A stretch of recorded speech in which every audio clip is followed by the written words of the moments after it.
네, 최순실 블랙홀에 사실상 국정이 마비되면서 파장이 일파만파 커지고 있습니다. 야권은 물론이고요. 여당 내에서도 최순실 사태 해법을 두고 의견이 엇갈리면서 식물 정부에 대한 우려도 높아지고 있는데요. 내각 개편의 시기와 범위까지 이 시간 함께 전망을 해보겠습니다. 네, 장성호 건국대 교수, 박창환 장안대 교수 두 분 모셨습니다. 어서 오십시오. 어서 오십시오. 네, 안녕하세요. 네, 박근혜 정부 들어서 가장 시끄러웠던, 가장 혼란스러웠던 한 주가 아니었나 싶습니다. 일단 최순실 씨가 변호인 선임했고요. 일단 검찰이 변호인 통해서 최 씨한테 소환 통보를 했는데 소환 시기 언제쯤 이루어질까요? 빨리 이루어지겠죠? 뭐 이경재 변호사를 통해서 검찰에서 통보를 했다고 하는데 네. 뭐 그것이 소환 통보가 되는 건지 아니면 소환 시기를 조율하는 건지 저는 후자 쪽이 더 훨씬 강할 거라고 봅니다. 그런데 무조건 검찰에서 일방적으로 소환하면 효과가 떨어지지 않겠습니까? 네네. 지금 현재 조사를 받고 있는 고영태, 이성한, 차은택 씨는 다음 주에 지금 와서 조사를 받겠다는 거 아닙니까? 예. 그래서 이분들의 조사가 어느 정도 마무리된 시점에서 마지막에 핵심 하이라이트가 지금 최순실 씨 아니겠습니까? 네. 그래서 모든 조사가 일차적으로 일단락되면 대충적인 여러 가지 윤곽이 드러나지 않겠습니까? 이거에 대해서 대질 질문도 해야 될 것이고 팩트 확인도 해야 될 것이고 하기 때문에 소위 말해서 거물이 된 최순실 씨는 이 조사가 끝난 다음에 검찰이 소환하리라고 봅니다. 박 교수님, 이 의혹이 언제까지 터져 나올까요? 지금 하루 새 너무나 많은 게 바뀌어서. 그렇죠? 네. 정말 자고 나면 새로운 뉴스 또 자고 나면 새로운 인물이 등장하니까 그렇습니다. 그 인물들 이름 진짜 국민들이 아는 것조차도 참 그러니까요. 피곤한 일입니다. 근데 과연 이게 국정 개입 그리고 뭐 인사 개입, 예. 뭐 농단이라고 불리우는 이런 일들이 어디까지 이게 퍼져 있는지 지금 모든 언론이 달라붙어서 연일 단독 특종 뭐 이렇게 해서 내놓고 있는데도 이게 지면이 모자랄 정도로 나오고 있습니다. 그렇습니다. 예. 그러면은 이게 이제 앞으로 그 고영태 씨나 또 이성원 씨나 이런 분들이 이제까지 뭐라고 얘기를 했냐면 지금까지 알려진 거는 10분의 1, 100분의 1도 안 된다라고 얘기를 했습니다. 그러면 과연 앞으로 나올 게 얼마나 될까 이렇게 보면 정말 짐작하기가 좀 어려운 상황이고요. 또 이분들의 측근들의 측근들, 네. 뭐 이제는 뭐 조카에 뭐 별의별 분들이 다 이제 비선 실세로 나오고 있다 보니까 도대체 이 최순실 씨 말고도 그 주변의 친척들은 또 어떤 영향을 미쳤고 그렇습니다. 또 측근들의 주변에 있는 사람들은 또 어떤 영향을 미쳤고 근데 여기에서만 끝나는 게 아니죠. 이분들에게 눈도장 찍으려고 했던 정부 관료들 또 실무국장들 또 이런 사람들은 또 어떻게 또 개입을 했는지까지 밝히려면 이게 지금 뭐 한 달?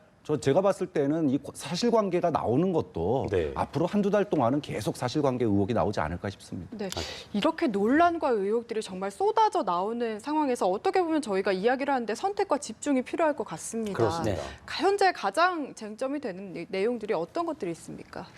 글쎄 고영태, 이성원 전 미르 사무총장이 애초에 이 의혹을 제기한 것이 국정문건을 수시로 보고받았다는 거 아닙니까? 그 다음에 터진 것이 미르 K스포츠재단 후원금 의혹해서 이승철 정의원 부회장이 어제 조사를 받고 갔고 그리고 안종범 청와대 정책수석이 이거에 개입했다는 거 아닙니까? 이 두 가지가 저는 가장 핵심적이라고 보고 뭐 최근에 뭐 연설문과 관련해서도 어제 그 조인근 연설비서관이 절대 그런 일은 없었다. 자기는 모른다 이렇게 했고 이것도 하나의 또 의혹입니다. 모든 것이 의혹인데 여기에서 언론이라든가 여러 가지 지금 사회단체에서는 이 본질적인 의혹 플러스 해서 종교적인던가 여러 가지 다방면에 걸쳐서 너무 많은 의혹들을 지금 소설처럼 쓰기 때문에 검찰 수사가 빨리 진행되는 것이 저는 훨씬 더 다급하다고 봅니다. 네. 본질적인 것에 비껴서 어떤 예를 들어서 관심을 집중하기 위한 다양한 아주 사소한 것까지 지금 끄집어내서 엄청나게 부각을 시키기 때문에 이런 것들도 정부나 어떤 검찰에서 본질적인 데 포커스를 맞춰서 국민적 관심을 여기에 집중하도록 하는 것도 상당히 중요하다 그렇게 네. 봅니다. 박 교수님, 한 일간지 기사를 봤더니만 박지만 회장이 그랬더라고요. 그 박 대통령, 그러니까 자기 누나에게 최순실 씨를 떼어놓지 못한 게 후회스럽다고 얘기했다는데 어떤 뭐 그 네티즌들이 뭐 워낙 많은 지금 그 비난으로 일고 있기 때문에 최순실 대통령이었느냐 뭐 이런 얘기가 나오고 있는데요. 이 최순실이라는 사람 한 개인이 대통령보다 더 많은 권력을 가졌다는 것. 이걸 저희가 어떻게 좀 생각을 해야 되겠습니까? 사실 이게 상식적으로 해명이 안 되다 보니까 네. 박근혜 대통령이 이제 최순실 씨 또는 최태민 씨와 종교적인 관계로 예. 소위 이제 엮여져 있기 때문에 이런 소위 말하면 정신까지 지배당했기 때문에 이런 일이 벌어지는 게 아니냐라고 하는 해석조차 나오는 것 같습니다. 그렇게 보고 계세요? 근데 이제 교수님도? 문제는 뭐 예. 그 부분까지 저는 뭐 파고 들어야 되느냐라고 하는 부분에 대해서는 뭐 글쎄요, 뭐 이제 본인들의 이야기고 네네. 중요한 거는 국정이라고 생각합니다. 그러니까 아까도 이제 여러 가지 의혹 중에서 가장 핵심이 뭐냐라고 본다라면은 대통령을 비롯해 가지고 지금 뭐 비서진들, 특히 이제 비서진들이 비선 보고를 했다는 거 아닙니까? 예, 예. 그리고 그 과정에서 이번 정부의 핵심 키워드로 불리우는 뭐 창조 경제, 통일 대박 이런 키워드들이 누구에서부터 나온 거냐? 대통령과 핵심 참모진에서 나온 거냐? 아니면은 여기에 최순실이 어떻게 개입했느냐? 이 부분이 저는 가장 핵심이라고 보고요. 뭐 종교든 종교가 아니든지 간에 중요한 것은 이런 그 국정의 주요 아젠다를 결정하고 네. 이런 것들을 시행해 나가는 데 있어서 거기에 국민이 뽑은 대표 국민이 뽑은 공직자가 아니라 그분들이 다른 분에게 또 그게 특히나 이제 이유는 뭐 종교적일 수 있고 아니면 대통령의 신뢰일 수도 있겠지만 이유 여하를 막론하고 이런 부분들의 소위 이제 공직자가 아닌 비선이 개입해서 용어들을 바꾸고 내용들을 바꾸고 또 마치 이제 국민들 봤을 때는 우리가 뽑은 대표가 특정 인물에게 지시받는 듯한 네. 이런 느낌을 준 것들이 국민들의 자존심을 건들고 있기 때문에 지금 네. 커다란 문제 아닙니까? 그래서 이 국민들의 자존심 그리고 민주주의의 핵심이라고 할 수 있는 공직자들이 일을 하는 이런 부분들이 아닌 거에 비선이 개입한 부분들에 대해서 밝혀내는 게 일단은 가장 중요한 문제고요. 그것이 뭐 종교적인 문제냐라는 거는 또 차후의 문제라고 보고요. 그다음에 두 번째는 사실 이런 그 비상식적인 일들이 벌어질 때 네. 여기에 부하내동한 공직자들이요. 뭐 이번에 K미르 스포츠 이 돈 뜯는 소위 대기업으로부터 돈을 각출하는데 거기에 끼어든 이런 공직자들뿐만 아니라 네네. 또 인사, 청탁 또는 인사의 어떤 개입한 그런 부분들에 대해서 밝혀내는 것들이 또 그다음 문제가 되겠죠. 그 외에 다양한 문제들은 또 앞으로도 지금 이제 이런 문제들이 해결되고 나면 차후 추가적으로 이제 계속 또 수사가 진행돼야 된다고 봅니다. 네. 무엇보다도요, 국민들의 자존심이 이렇게 뭉개진 적이 없습니다. IMF 때 아마 이후로 이렇게 자존심이 뭉개진 적이 없는 것 같은데요. 이런 자존심을 되세우고 민주주의를 되살리기 위해서는 이런 비선으로 이득을 본 사람들 그리고 개입했던 거기에 부하내동한 공무원들 이런 부분들에 대한 철저한 조사가 이루어져야 된다고 봅니다. 네. 네. 그 이번 사태에서 저는 가장 핵심적인 것은 뭐 다른 것도 아니고 국민이 뽑아준 공적인 권력이 대통령한테 있는데 이 공적인 권력에 사적인 것이 개입했냐 아니냐 그것이 저는 핵심이고 그것이 저는 전부라고 봅니다. 네. 이것을 밝혀내는 것이 검찰의 역할이고 앞으로 검찰이 하지 않으면 특검도 하겠다는 거 아닙니까? 그러나 이것이 정쟁의 어떤 도구로서 사용돼서는 안 되는 것이고 여기에 덧붙여가지고 예를 들어서 종교적인 문제 엄청나게 큰 종교적인 갈등이 일어날 가능성도 있습니다. 그래서 이런 것들은 우리 사회가 지금 정상적으로 굴러가기 위해서는 지금 치유하고 개혁하고 그리고 안 좋은 것을 속간해서 처벌을 해야 되지 않겠습니까? 일단 1차적인 것은 거기에 포커스를 맞출 필요가 있다. 저는 그렇게 봅니다. 네. 이번 사태가 이제 발생이 되면서 정윤회 씨 언급이 많이 되고 있더라고요. 이런 끊이지 않는 비선 실세 논란 어떻게 보셨습니까? 이제 본질적으로 우리 사회의 문제라고 봅니다. 뭐 어느 사회든지 자신의 측근, 미국도 대통령이 바뀌면 10,000명 정도를 새로 바뀐 대통령이 임명을 하게 돼 있습니다. 예, 예. 이분들을 통해서 국정이 끌어가는데 어느 정도의 사적인 인연은 같이 갈 수밖에 없는 것이 우리 어떤 공동체 생활을 하면서도 전혀 다른 사람을 끄집어오기 위해서는 그 사람에 대해서 판단하고 또 이해를 해야 되지 않겠습니까? 그러나 우리 사회는 다른 미국이라든가 유럽보다는 훨씬 더 어떤 영고주의의 악패가 자리 잡고 있는 것이 문제다. 예를 들어서 지연, 혈연, 학연, 종교 뭐 이런 것들을 통해서 공적인 라인에 사적인 라인이 개입해서 이것이 여러 가지 또 여기 제왕적 대통령제라는 그런 폐해에 덧붙여서 그런 이제 비극적인 그런 문제가 역대 정권마다 계속 터져왔지 않습니까? 네.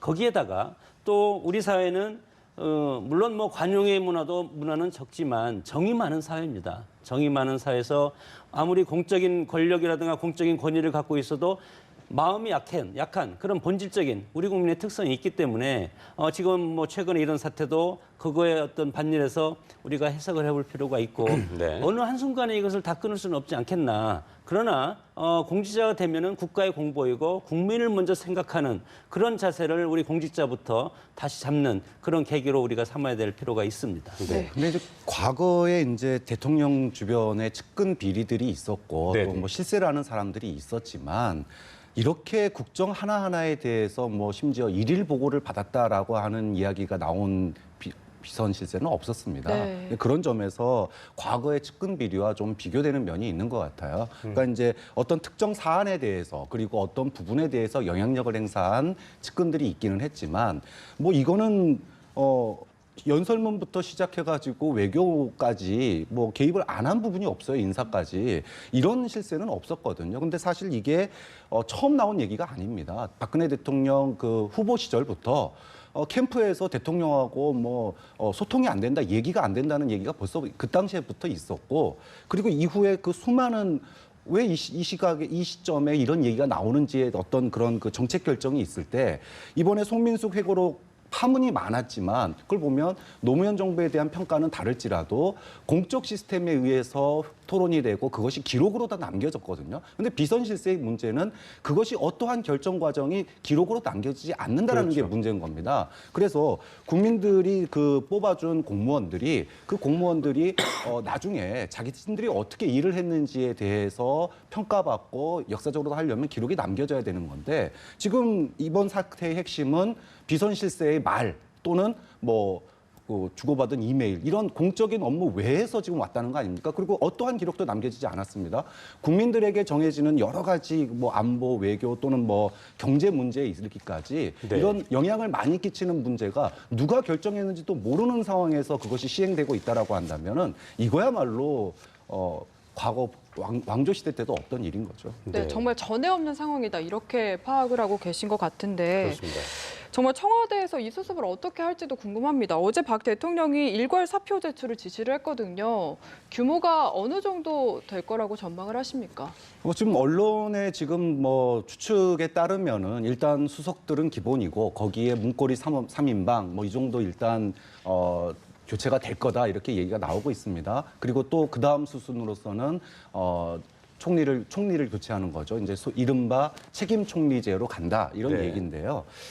과연 지금도 이제 지금 며칠씩 늦어지고 있는 상황이에요. 하루하루가 연일 새로운 상황이 펼쳐지는데 대통령이 비서진들에 대해서 일괄 사표를 하고 그 내각을 바꾼다라고 하는 의미가 단순하게 대통령의 수족을 바꾸는 문제가 아닙니다. 네. 이번에 이런 국정농단에 대해서 그 주변에서 그거를 알고도 묵인했던 이 시스템 자체를 바꾸는 데 있는 거거든요. 그렇다면은 저는 이게 수석 몇 사람이나 또 장관 몇 사람, 총리 한두 사람 바꾼다고 되는 문제는 아니라고 봐요. 그렇다고 갑자기 뭐 지금의 국민들이 청와대에 대한 불신이 회복되거나 이러지는 않는다고 보거든요.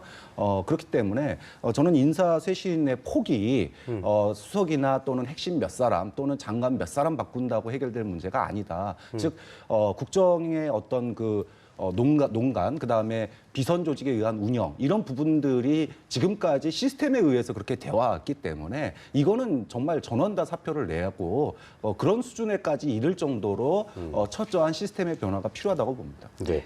야권에서는 뭐 미봉책에 그쳐서 안 된다. 지금 뭐 박 교수님 한 말씀을 야권에서도 내놓고 있는데 박 대통령이 뭔가 더 의지를 밝히고 또 표명을 하고 이런 식으로 해야 될까요? 어떤 식으로 해야 좀 더 이런 성남 민심이 좀 가라앉겠고 또 이 최순실 사태를 좀 파문을 좀 가라앉힐 수 있을지. 예.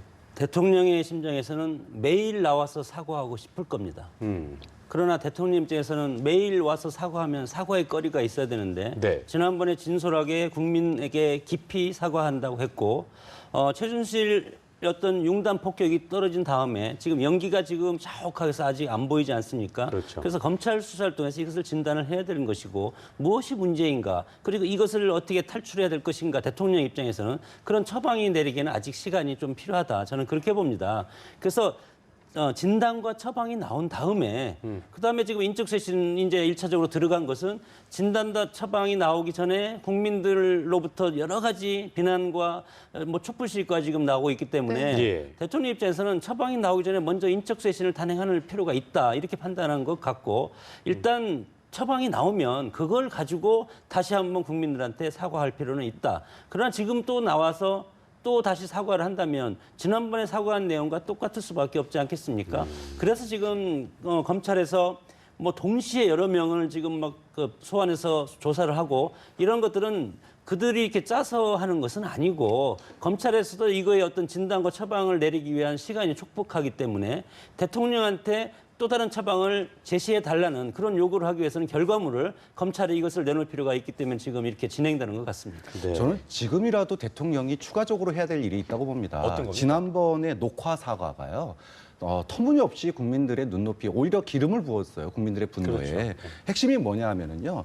당시에 그 도움을 받았던 지인에게 그 일반 국민의 시각으로 어떻게 보느냐 자문을 구한 정도라고 얘기를 했습니다. 그러면서 뭐 이유 여하를 불문하고 잘못됐다라고 사과를 했는데 지금 이거는 일부 뭐 연설문이나 뭐 홍보물의 그런 그 조언을 받는 수준이 아니지 않습니까? 네. 그렇다면은 다시 여기에 해명을 대해서 해야 저는 예. 진솔한 사과를 해야 돼요. 과거에 2년 전에 정윤회 문건 파동 때도 비선 없다고 그랬었습니다. 그럼 2년 동안 대통령이 거짓말해온 상황이거든요. 이 부분에 대해서 충분한 사과를 하지 않았습니다. 그 다음에 아직도 뭐 그 당시에 그 얼마 전이었죠. 대통령이 최순실 씨의 뭐 예를 들면 이름도 밝히지 않고 횡령이라든지 이런 게 있다면 여기에 대해 철저하게 수사해야 된다고 그랬는데 이건 횡령의 문제가 아니거든요.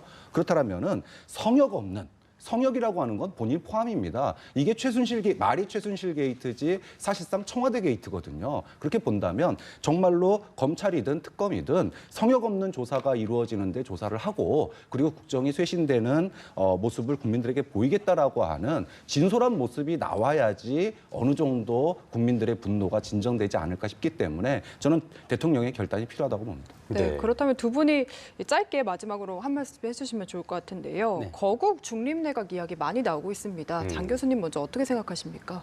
글쎄 거국중립 내각 말은 좋죠. 현 정권이 잘못하면 국민이 뽑아준 대통령이 잠시 물러나 있고 새로운 분들이 와서 하는데 지금 우리 정당 자체도 여러 개파가 섞여서 시끄럽지 않습니까? 대선을 네네. 앞두고 그리고 국회 자체도 지금 시끄럽지 않습니까? 그리고 뭐 개헌이라든가 여러 가지가 있고 그러면 내각까지도 이렇게 시끄러운데 여야 모든 사람들이 들어와서 장차관을 하고 그런 국정의 컨트롤 타워가 없어지는데 그러면 총리라고 하는 분이 이것을 끌고 갈 수가 있겠습니까? 총리는 대통령이 임명하는 분이고 이분이 국민으로부터 권력을 담보한 것이 아니지 않습니까? 그러면 국민적인 저는 불행이라고 생각합니다. 대통령이 1년 반 동안 허수아비 대통령이 되어 있을 수밖에 없는 이런 현실에서 그리고 거국 내각을 한다고 했을 때 야당이 강류를 추천하겠습니까? 저는 하지 않으리라고 봅니다. 다만 야당이 이렇게 주장하는 것은 대통령이 정말 국정을 운영하는데 잘못했다. 그래서 탈당하라. 이것은 이제 새누리당한테 압박을 하는 것이고 거국 내각을 구성하라. 이것은 청와대를 압박하는 건데 이것이 정말로 대통령이 그렇게 하겠다고 하면 야당이 3대 3대 3으로 해서 강류를 추천할 수 있을지 저는 그것은 어떻게 보면 야당으로서 당연히 국정의 난맥상을 풀기 위한 요구라고는 하지만 이것이 현실적인 대안은 될 수가 없다고 봅니다. 네. 박 교수님 한 말씀 해주시죠. 거국 중립 내각이 들어서면은 국정의 컨트롤 타워가 제대로 되겠느냐라고 얘기를 하시는데 이제까지 4년 동안 국정의 컨트롤 타워가 있었냐는 의심이 가는 상황입니다. 예. 지금까지 누가 국정을 운영해 왔느냐. 청와대와 수석들이 또는 총리가 운영했느냐 아니면 그 외에 최순실이 운영했느냐 뭐 이런 지금 지경에 이르렀는데 이런 상황에서 과연 어떤 걸로 국정의 컨트롤 타워를 다시 만들 수 있을까요? 그러려면 국민의 신뢰를 이끌어내야 됩니다. 국민의 최소한의 신뢰를 이끌으려면 그동안의 소위 수첩 인사, 회전문 인사 이렇게 해서 그 지인 내에서만 뽑으려고 했던 인사 스타일이 완전히 바뀌어야 되는 거고요. 그런 점에서 저는 꼭 뭐 거국 중립 내각이 아니더라도 여야에서 추천하고 또 그런 분들이 들어가서 진짜로 새로운 국정의 컨트롤 타워를 중립적인 컨트롤 타워를 만들 수 있도록 노력하는 그런 모습을 보여줘야 된다고 생각하거든요. 책임 총리도 좋습니다. 그 책임 총리에 누가 앉느냐라는 거죠. 대통령의 눈치를 보거나 이런 것들이 아니라 자신의 소신을 예. 가지고 할 수 있는 그런 사람을 임명하는 게 지금은 그런 모습을 보여주는 게 중요하다고 봅니다. 자, 지금까지 장성호 건국대 교수, 박창환 장환대 교수와 함께 이야기 나눠봤습니다. 오늘 말씀 고맙습니다. 잘 들었습니다.